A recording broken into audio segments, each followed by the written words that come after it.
கார்த்திகை பிறப்பையொட்டி சபரிமலை ஐயப்பன் கோவிலில் அதிகாலை முதலே பக்தர்களின் கூட்டம் அதிகரித்து காணப்படுகிறது.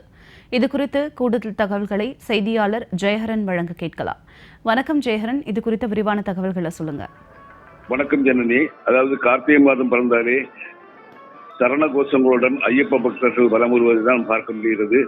கேரள மாநிலத்தில் பிரசித்தி பெற்ற உலக பிரசித்தி பெற்ற சபரிமலை ஐயப்பன் கோவிலில் நேற்று மாலை 4 மணிக்கு நடை திறக்கப்பட்டது. மண்டல கால பூஜைக்காக இந்த நடை திறக்கப்பட்டது. இன்று காலை சரியாக 3 மணிக்கு நடை திறந்து மண்டல கால பூஜைகள் தொடங்கும் என அறிவிக்கப்பட்டிருந்தது. பக்தர்கள் கூட்டம் வழக்கத்தை விட அதிகமாக இருந்த காரணத்தால் 1 மணி நேரம் முன்னதாகவே அதிகாலை 2 மணிக்கே நடை திறக்கப்பட்டு மண்டல கால பூஜைகள் தொடங்கி நடைபெற்று வருகிறது. 18 படி வழியாக படியேறி வரும் சாமி வரும் பக்தர்கள் தாங்கள் இருமுடி கேட்டு கொண்டு வரும் தேங்காய்களில் இருக்கின்ற நெய்களை வாங்கி நெய் அபிஷேகம் நடைபெற்று வருகிறது. தந்திரிகள் நெய் அபிஷேகங்களை செய்து வருகின்றனர்.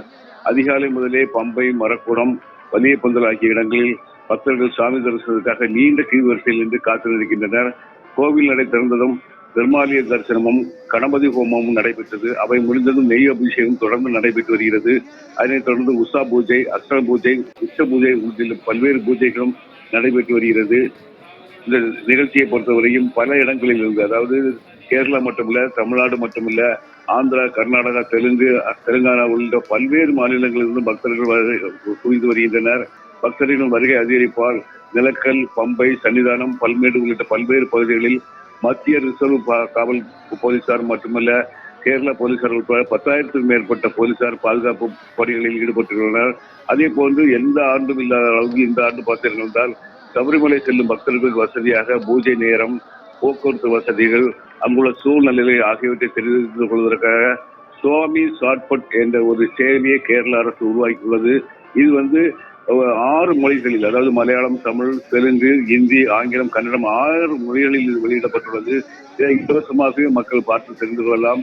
தினமும் காலையில் 3 மணி முதல் இரவு 11 மணி வரை கிட்டத்தட்ட 18 மணி நேரம் சாமி தரிசனத்திற்காக அனுமதிக்கப்பட்டுள்ளது. தினசரி 80,000 பக்தர்கள் தரிசனத்திற்காக அனுமதிக்கப்பட்டுள்ளது. எங்கு பார்த்தாலும் பக்தர்களுடைய கூட்டம் அலைமோதி வருகிறது. ஜனனி. ஜெயஹரன், தங்களுடைய விரிவான தகவலுக்கு நன்றி.